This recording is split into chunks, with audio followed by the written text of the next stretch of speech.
Yolumuz uzun, tarihten gelir.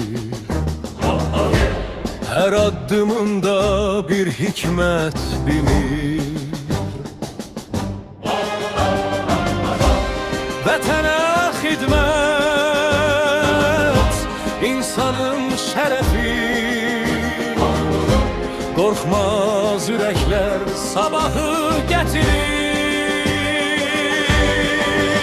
Şehitler ölmez, ruhları bizimle.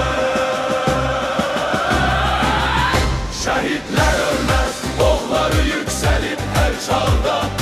Bayrak kimi dalgalanır halkın yaktaşında. Bir millet, iki devlet, bir ruhun adı ile kardeşlikle yazılan yolun devamıdır. Her dal bir hatire, her daş bir miras. Her yiğit öyreder, inamdan gelir güç. Kardeş, Koruyan ellerde sabahın ışığı var. Birlik olan da millet sonsuza gider.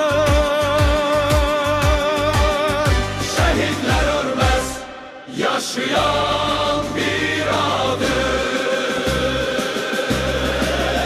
Şehitler ölmez, adları yükselip her çağda. Bayrak kimi dalgalanır halkın yaktaşında. Bir millet, iki devlet, bir ruhun addımıdır. Kardeşlikle yazılan yolun devamıdır. Şehit ölme düşünceli, insan gider ancak izi kalar. O izlerden millet güç alar. Şehit olmak son değil ucalıktır. Ruhun yaşadı her bir adımdır. Şehitler ölmez, yolumuzdan silinmez. Birlikle yükseler bu torpil, edilmez. Şehitler ölmez, ölmez.